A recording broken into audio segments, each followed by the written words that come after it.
Hello friends, welcome to DK study point. मैं DK Deepak. दोस्तों, मैं आज आपकी अगली क्लास में यह गुणनखंड जो मैं पढ़ा रहा था, नंबर ऑफ फैक्टर, आज उसमें अगली क्लास में इसमें दिया गया है दोस्तों 120 के सभी गुणनखंडों का योग क्या है।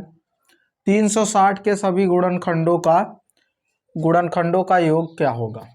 ठीक है दोस्तों, यह सभी सवाल आप लोगों को नहीं लग रही होगी, जो कि यह सभी सवाल एक काफ़ी पेपर सीजीएल में पूछी गई हैं और रेलवे के करीब करीब सभी एग्जामों में इस तरीके की सवाल आती है।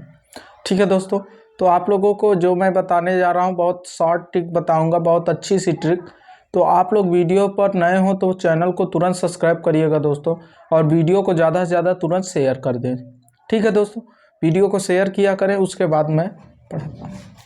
देखिए दोस्तों, यहाँ पर दिया गया है 120 के सभी गुणनखंडों का योग।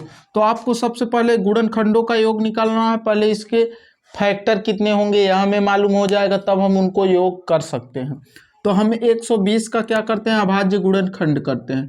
120 का क्या करते हैं, अभाज्य गुणनखंड। 2 छंग 12, 60 आ गया। तो 2 तिया 6 हो जाएगा, 2 जीरो में 0, फिर 2 से काटेंगे, 2 एकम 2 हो जाएगा, 2 पंचे 10, अब 3 से कटेगा, 3 पचा 15, 5 एकम 5। अर्थात 120 को हम लिख क्या सकते हैं दोस्तों, 120 को हम लिख सकते हैं 2 की पावर 1 2 3 3 हो जाएगा, गुणित 3 की पावर 1 गुणित 5 की पावर 1, यह लिख सकते हैं। अब इसमें हमें टोटल नंबर ऑफ फैक्टर निकालना और सम नंबर ऑफ फैक्टर, अर्थात सम क्या होता है, योग अर्थात गुणनखंडों का योग क्या होगा। तो हम गुणनखंडों का योग निकालने के लिए करते क्या है, यहाँ पर जो 2 की पावर 3 है तो यहीं से हम 2 की पावर 0 लेंगे, प्लस 2 की पावर 1 लेंगे, प्लस 2 की पावर 2 लेते हैं, प्लस 2 की पावर 3 लेंगे। फिर यहाँ मल्टीप्लाई का चिन्ह है, फिर कर दिए, फिर यहाँ पर 3 की पावर 0 प्लस 3 की पावर 1, बस हो गया, इतना ही है, गुणित। अब यहाँ पर देखते हैं 5 की पावर क्या हो जाएगा, 5 की पावर 0 प्लस 5 की पावर क्या हो जाएगा 1, जितना घात रहेगा वहाँ तक ऐसे ही लेकर चले जाते हैं। ठीक है दोस्तों, तो अब इसको हम क्या करेंगे, ऐड कर लेंगे। तो देखिए 2 की पावर 0 का मतलब होता है 1, और यहाँ पर 2 की पावर 1 का मतलब 2, प्लस 2 की पावर 2 का मतलब क्या हो जाएगा, 4 हो जाएगा। 2 की पावर 3 का मतलब क्या होता है, 8 होता है। इतना समझ में आ गया दोस्तों। अगला चीज़ क्या है, 3 की पावर 0 का मतलब क्या हो जाएगा दोस्तों, 3 की पावर 0 का मतलब 1 होता है, प्लस 3 की पावर 1, किसी की घात 0 हो तो उसका मान 1 ही आता है। ठीक है दोस्तों, तो 3 की पावर 1 है तो यहाँ पर 3 हो जाएगा, गुणित 5 की पावर 0 का मान 1 होता है, प्लस 5 की पावर 1 का मान 1 होगा। अब इसका हम क्या करते हैं, आपस में ऐड करते हैं। तो 8 4 12, 2 14, 1 15 हो जाएगा, गुणित यहाँ पर 3 है 1 4 हो जाएगा, गुणित 5 है 1 6 हो जाएगा, 15 चौका 60, 6 छंगा 36, अर्थात 360 हो जाएगा। ठीक है दोस्तों, 360 क्या आ गया, योग आ गया। अर्थात जितने इसके गुणनखंड होंगे उनके गुणनखंडों का योग कितना होगा, 360 होगा। 120 के गुणनखंडों का योग क्या होगा, 360 होगा। तो 120 का अगर ऐसे मान लो, यह तो ट्रिक हो, यह आपको हल करना है, ठीक है, यह आ जाएगा।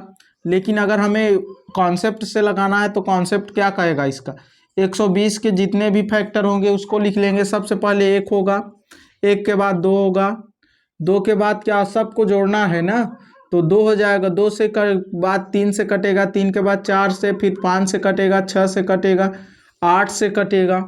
ठीक है, 8 से कटेगा, 8 के बाद 9 से नहीं कटेगा, 10 से कटेगा, 12 से कटेगा, फिर 15 से कटेगा, फिर किससे कटेगा, 20 से कटेगा, फिर 24 से कटेगा, 24 के बाद डायरेक्ट 30 से कटेगा, 30 के बाद किससे कटेगा, 60। अगर सभी आप इन सभी संख्याओं को ऐड करेंगे तो इसका मान 360 ही आएगा। ठीक है, आप चेक कर सकते हैं। ठीक है, यही आपका आंसर का जांच भी हो जाएगा।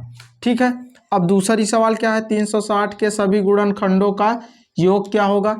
तो सेम उसी तरीके से हम 360 को क्या लिख सकते हैं, 360 को अगर हम मान लीजिए गुणनखंड नहीं कर रहे हैं तो क्या लिख सकते हैं, शॉर्ट में कट में भी लिख सकते हैं 36। इसमें सब अलग कर लीजिए तो 4 गुणित 3 4 गुणित 9 गुणित 10 हो जाएगा। ठीक है, देखिए 4 9 36 दहम्मा 360 होता है। इसका मतलब 2 की पावर 2 हो गया, गुणित हो जाएगा। इसका मतलब 3 की पावर 2 हो जाएगा, गुणित। इसका मतलब 2 गुणित 5 हो जाएगा, इसको इसमें ऐड कर दीजिएगा तो 2 की पावर 3 गुणित 3 की पावर 2 गुणित 5 की पावर 1, इतना आ जाएगा। इतना दोस्तों, अगर इतना आ गया तो अब आपको यह फैक्टर मालूम हो गया, अर्थात 360 को हम यहाँ 2 की पावर 3 और 2 की पावर 2, 3 की पावर 2 और 5 की पावर 1 लिख सकते हैं। तो बस अब हमें योग निकालना है, योग निकाल सकते हैं। 2 की पावर 0 प्लस 2 की पावर 1 प्लस 2 की पावर 2 प्लस 2 की पावर 3 हो जाएगा, इतना हो जाएगा। फिर गुणित यहाँ पर 3 की पावर 0 प्लस 3 की पावर 1 प्लस 3 की पावर 2 हो जाएगा।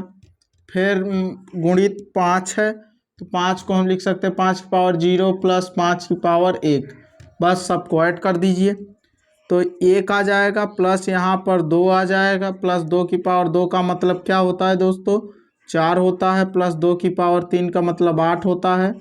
ठीक है, गुणित हो जाएगा, इसका मतलब 1 प्लस 3 प्लस 9। ठीक है, और इसका मतलब क्या हो जाएगा, 1 प्लस 5 हो जाएगा। ठीक है, सबको ऐड करके हल कर लीजिए। 8 4 12 2 13 1 15 हो जाएगा। 8 4 12 2 14 1 15 हो जाएगा, गुणित यहाँ पर 9 3 12 1 13 हो जाएगा, गुणित 5 1 6 हो जाएगा। सबका मल्टीप्लाई कर दीजिए तो 15 छक्का 90 हो जाएगा, गुणित 13 9 117, 13 117 में और एक जीरो बढ़ जाएगा, यह हो जाएगा 1170। 1170 क्या आ जाएगा, 360 का योग आ जाएगा। ठीक है दोस्तों, अगर आपको वीडियो अच्छी लगे तो वीडियो को ज़्यादा से ज़्यादा शेयर करें और चैनल पर नए हो चैनल को तुरंत सब्सक्राइब करिएगा दोस्तों। और आपको अच्छा लगता है चैनल से पढ़ने के लिए तो तुरंत दोस्तों सब्सक्राइब किया करें चैनल को। ठीक है, आई होप दोस्तों आप लोग समझे होंगे। और यह सभी सवालें आने वाले कॉम्पिटिटिव एग्ज़ाम के लिए बहुत इंपॉर्टेंट सवालें हैं, इसी वजह से मैं अभी इसकी और कई अभी इसमें एवरेज पूछ लेगा, इवन सम अर्थात कि सम गुणनखंडों की का योग पूछ लेगा, विषम गुणनखंडों का योग पूछ लेगा, सब इसी में से पूछ लेगा। ठीक है दोस्तों, तो इन सभी सवालों को अगले वीडियो में बताऊंगा। तो जय हिंद दोस्तों, और चैनल पर नए हो तो चैनल को तुरंत सब्सक्राइब करिएगा दोस्तों। थैंक्स।